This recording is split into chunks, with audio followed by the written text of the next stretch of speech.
بسم اللہ الرحمن الرحیم۔ السلام علیکم معزز طلباء کرام، آپ سب کیسے ہیں؟ آج ہم تفسیر بیضاوی کے سبق نمبر 273 کو پڑھیں گے۔ آج کے ہمارے سبق کا عنوان ہے تمثیل کی مزید وضاحت۔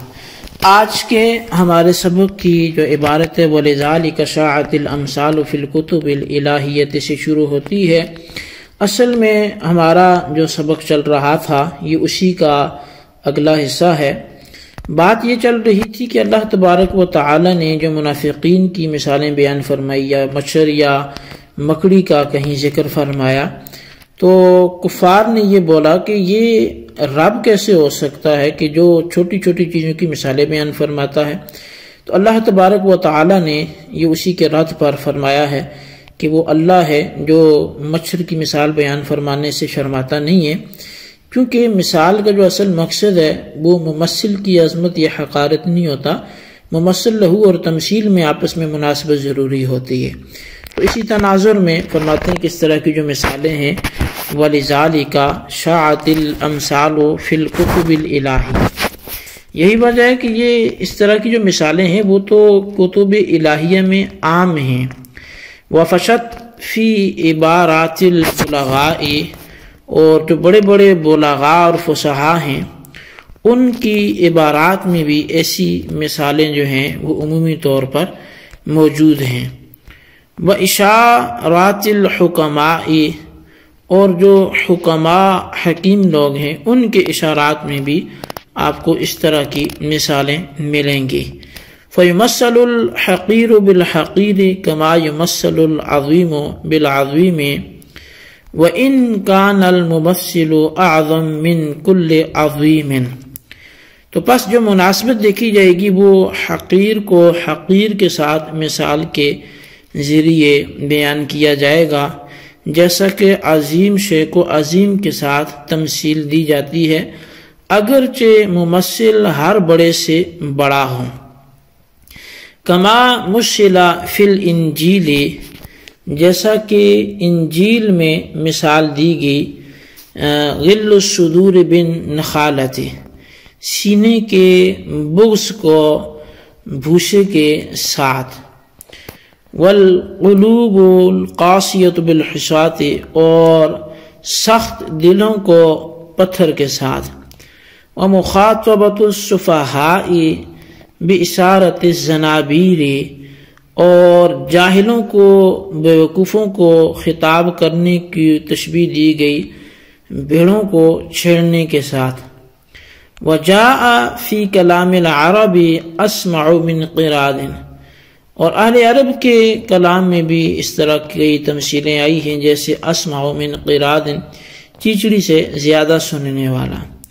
وأطیش من فراشۃ، اور پروانے سے زیادہ ہلکا۔ وأعز من مخ البعود، اور مچھر کے پر سے بھی زیادہ ہلکا۔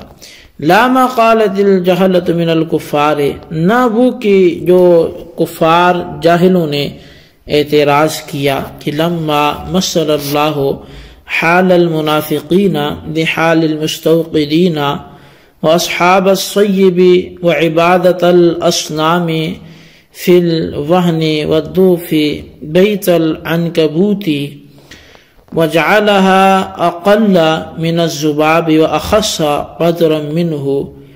اللہ سبحانہ وتعالی اعلی واجل من ان یضرب الامثال ویذکر الذباب والعنکبوت۔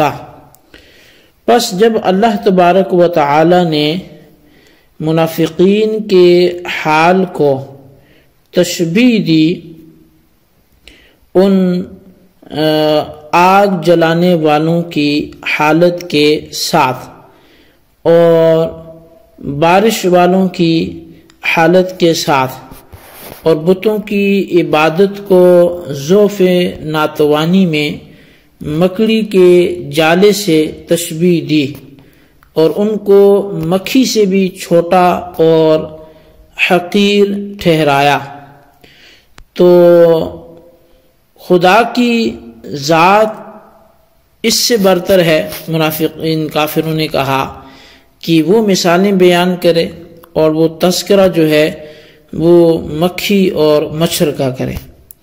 وَأَيْضًا لَمَّا أَرْشَدَهُمْ إِلَى مَا يَدُلُّ عَلَىٰ أَنَّ الْمُتَحَدَّى بِهِ وَحْيٌ مُنَزَّلٌ، اور یہ بھی ہے کہ جب اللہ تبارک و تعالی نے ان کی رہنمائی فرمائی اس طرف کہ جو اس بات پر دلالت کرتا ہے کہ جس کا چیلنج کیا گیا ہے وہ وحی منزل ہے، وَرَتَّبَ عَلَيْهِ وَعِيدًا من کفر یا کفر بہ، اور اللہ نے جب اس پر اس وعید کو بھی مرتب فرما دیا کہ جس نے اس کا انکار کیا، وَوَعَدَ مَنْ آمَنَ بِهِ بَعْدَ ظُهُورِ أَمْرِهِ، اور اس کے معاملے کے ظاہر ہونے کے بعد جس نے اس پر ایمان رکھا اس کے لیے اللہ تعالیٰ نے وعدے بھی بیان فرما دیے۔ تو شرع فی جواب ما طعنوا به فیہ، تو اللہ تعالیٰ شروع ہو گیا اس کے جواب میں کہ جس کے ذریعے انہوں نے کلام اللہ میں طعن کیا تھا۔ فقال تعالی، پس اللہ تعالیٰ نے فرمایا ان اللہ لا یستحیی ای لا یترک ضرب المثل بالبعودۃ ترک من یستحیی ان یمثل بها لحقارتها، تو بے شک اللہ تعالیٰ حیا نہیں فرماتا کہ مچھر کی مثال بیان فرمائے، ای یعنی کہ وہ مچھر کی ضرب المثل بیان کرنے کو چھوڑے گا نہیں اس شخص کے چھوڑنے کی طرح کہ جو اس کے حقیر ہونے کی وجہ سے اس کی تمثیل بیان کرنے سے شرماتا ہو۔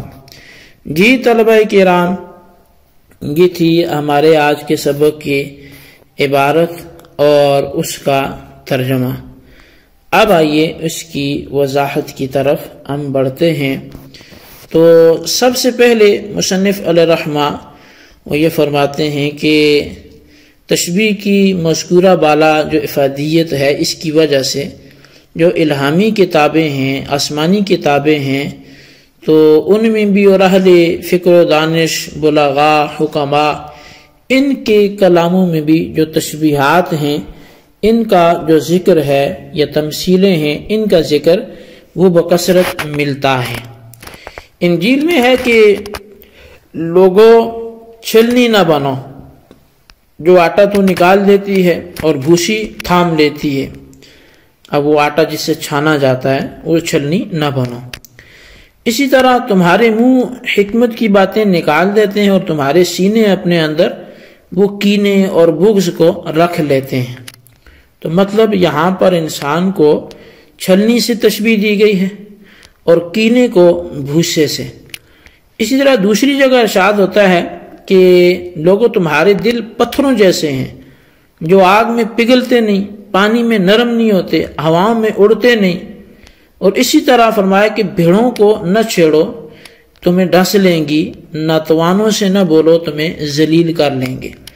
یعنی یہاں پر ناتواں یا نادان یا جاہل، سفہاء، بیوقوف، ان سے بولنے کو تشبیہ دی گئی بھیڑوں کو چھیڑنے کے ساتھ، کہ جیسے کوئی مکھیاں بیٹھی ہوں ڈنگ مارنے والی، یا مزید کوئی ایسی چیز ہو کہ جو ڈس دیتی ہو، جو زخم پہنچاتی ہو، تو اس کو پتھر ماریں گے تو وہ اپنے اوپر آ کے لگیں گی، تو جاہلوں کو چھیڑو گے تو وہ تمہیں بدنام کر کے رکھ دیں گے۔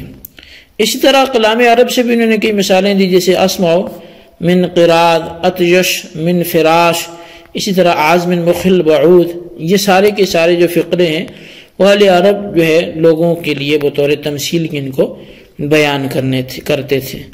تو حاصل کلام یہ ہے کہ جہاں بھی مثال آئے گی تو جس چیز کا خیال رکھنا وہ ضروری ہے وہ یہ ہے کہ اگر آپ تمثیل بڑی عظیم چیز کی دے رہے ہیں تو اس کو پھر عظیم چیز کے ساتھ تشبیہ دیں گے، اگر حقیر شے کی تشبیہ دے رہے ہیں تو پھر اس کو حقیر شے کے ساتھ تشبیہ دیں گے۔ اب اس میں ممثل کا کوئی اعتبار نہیں ہے کہ وہ چھوٹا ہو یا وہ بڑا ہو، اس لیے کہ اصل جو دیکھا جاتا ہے وہ یہ دیکھا جاتا ہے کہ تمثیل اور ممثل لہو میں آپس میں مطابقت ہے یا نہیں۔ اب فرمایا کہ جب اللہ تبارک و تعالی نے ان کو اس کی طرف بھی رہنمائی فرما دی کہ جس کے ذریعے چیلنج کیا گیا، یعنی کلام الہی۔ پھر اس پر اللہ تعالیٰ نے وعد اور وعید کا ترتب بھی فرما دیا کہ جو مانے گا تو اس کے لیے یہ ہے، نہیں مانے گا اس کے لیے یہ ہے۔